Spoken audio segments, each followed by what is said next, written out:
নমস্কার বন্ধুরা, রিনা রসুই আপনাদের সবাইকে স্বাগত। পৌষ পার্বণ প্রায় চলে এলো, তাই আজকে আমি আপনাদের কাছে শেয়ার করছি মুগ শামলি। এই ভাজা মুগ শামলি খেতে ভীষণই ভালো লাগে, যেমন খাস্তা সেই রকম মুচমুচে। তাহলে চলুন দেখে নেওয়া যাক আমার এই ভিডিওটিতে কিভাবে মুগ শামলি তৈরি করে থাকি। ভিডিওটি প্রথম থেকে শেষ অবধি দেখার অনুরোধ রইল। পুর তৈরি করার জন্য এখানে নিয়েছি দুধ, নারকেল কোড়া আর চিনি। আপনারা চাইলে খেজুর গুড় দিয়েও করতে পারেন, আমি চিনিতে ভালোবাসি বলে চিনি দিয়েই বানালাম। পৌষ পার্বণে বিভিন্ন ধরনের পিঠে বানিয়ে থাকি, তার মধ্যে এই মুগ শামলিটা থাকেই।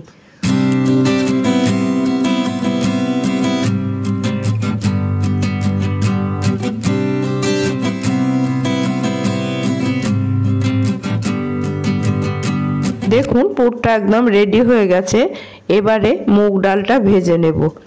তার জন্য আমি এখানে নিয়েছি হাফ কাপ মুগ ডাল। মুগ ডালটা আমি সোনালি করে ভেজে নেব, তবে খুব কড়া করে ভাজার দরকার নেই, সেদ্ধ হতে তাহলে সময় লাগবে। ডালটাকে আমি মিডিয়াম আঁচে 5-6 মিনিট ভালো করে ভেজে নেব। তারপর এটাকে ভাজা হয়ে গেলে একটু ঠান্ডা করে আমি খুব ভালো করে ধুয়ে নেব।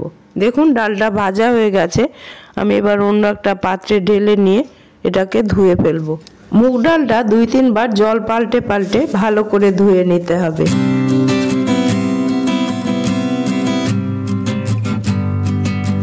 আর এখানে নিয়েছি একটা গোল আলু আর একটা রাঙা আলু। দেখুন ডালটা ধোয়া হয়ে গেছে, আর রাঙা আলু গোল আলুটাও ভালো করে কেটে নিয়েছি। আর এখানে নিয়েছি 3টে কাঁচা লঙ্কা, মৌরি 1 চামচ আর কয়েক টুকরো আদা। এগুলোকে ভালো করে বেটে নেব। আমি ডালটা প্রেসার কুকারে সেদ্ধ করব, আপনারা চাইলে কড়াইয়ে করতে পারেন।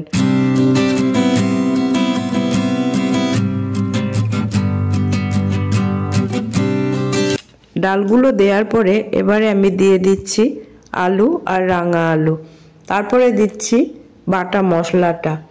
আর আমি এখানে কিছুটা আখের গুড় নিয়েছি, এই আখের গুড়টা দিচ্ছি, আর দিচ্ছি 1 চামচ লবণ। জলটা দিতে হবে আন্দাজ মতো, জল বেশি হয়ে গেলে ডালটা পাতলা হয়ে যাবে, তাহলে চালের গুঁড়ো বেশি লাগবে। এখানে আমি 1 কাপ জল দিলাম। প্রেসার কুকারের ঢাকাটা লাগিয়ে আমি 3-4টে সিটি দেব, তাহলে ডালটা সেদ্ধ হয়ে যাবে। ডালটা কিন্তু খুব গলা হবে না, তাহলে পিঠে খাস্তা মুচমুচে হবে না। দেখুন ডাল ও আলুগুলো সব সেদ্ধ হয়ে গেছে, একদম গলে যায়নি, এরকমভাবে সেদ্ধ করতে হবে। এবারে আমি মিশিয়ে দেব চালের গুঁড়ো। চালের গুঁড়োটা দিয়ে ডালের সাথে খুব ভালোভাবে মিশিয়ে নিতে হবে। তারপরে অন্য একটা থালায় নিয়ে নেব। চালের গুঁড়ো পরিমাণ মতো লাগবে, ডালটা শক্ত হতে যত সময় লাগবে সেই পরিমাণে চালের গুঁড়ো দিতে হবে। দেখুন চালের গুঁড়ো আমার দেয়া হয়ে গেছে। এবারে অন্য একটা থালায় আমি তুলে নেব। ডালটা কিন্তু খুব মোলায়েম করে মাখা যাবে না, শুধুমাত্র হাত দিয়ে কেবল চটকে নিলেই হবে, তাহলেই পিঠেগুলো ভালো হবে। এখন গরম আছে তাই আমি চামচ দিয়ে মেখে নিচ্ছি, এরপরে হাত দিয়ে এটাকে মেখে নেব আলতো করে।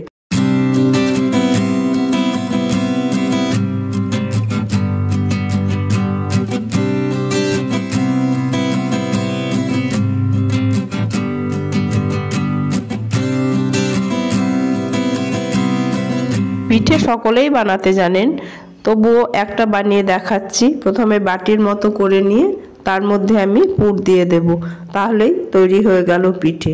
সব পিঠেগুলোই আমি এইভাবে বানিয়ে নেব।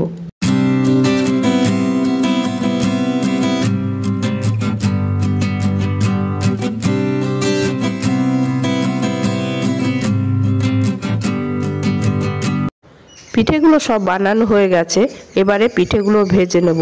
তার জন্য গ্যাসের মধ্যে একটা কড়াই বসিয়ে দিয়েছি, আর তার মধ্যে দিয়ে দিলাম বেশ খানিকটা সাদা তেল। তেলটা খুব ভালো করে গরম করে পিঠেগুলো ছাড়তে হবে, না হলে ছেড়ে যাবে। তারপরে আঁচটাকে মিডিয়াম করে নিয়ে ভাজতে হবে। এই পিঠে কিন্তু রসে ডোবাতে হয় না, এটা শুধু মুখেই খাওয়া যায়, কারণ এতে নুন ঝাল মিষ্টি সবই দেয়া থাকে এবং খাস্তা মুচমুচে হয়। এই পিঠেটা আমি শাশুড়ি মায়ের কাছ থেকে শিখেছিলাম, উনি খুব ভালো বানাতেন। পিঠেটা ডিপ ফ্রাই করতে হবে, তবেই খাস্তা মুচমুচে হবে। দেখুন পিঠেগুলো আমার ভাজা হয়ে গেছে, এবারে আমি তুলে নিচ্ছি পিঠেগুলোকে। এইভাবেই সব পিঠেগুলো ভেজে নিতে হবে। এই ভাজা মুগ পুলি বা মুগ সামালির রেসিপিটি আপনাদের কেমন লাগলো অবশ্যই জানাবেন। আশা করছি প্রত্যেকের ভালো লাগবে, কারণ এটা ভীষণই ভালো একটা রেসিপি। ভালো লাগলে অবশ্যই কমেন্ট করে জানাবেন আর একটা লাইক ও শেয়ার করে দেবেন। সবার কাছে অনুরোধ, চ্যানেলটিকে সাবস্ক্রাইব করে আমাকে এগিয়ে নিয়ে যেতে সাহায্য করার জন্য। পাশে থাকা বেল আইকনটা অবশ্যই অন করে রাখবেন। আমি যেসব নিত্য নতুন ভিডিও আপলোড করব তার নোটিফিকেশন সবার আগে আপনার কাছে পৌঁছে যাওয়ার জন্য। দেখুন পিঠেটা কতটা খাস্তা মুচমুচে হয়েছে, দারুণ মুচমুচে। আজ তাহলে এখানেই শেষ করছি, আবার আপনাদের সামনে হাজির হব নিত্য নতুন রেসিপি নিয়ে। আপনারা ভালো থাকবেন, সুস্থ থাকবেন, আমার পাশে থাকবেন। ধন্যবাদ।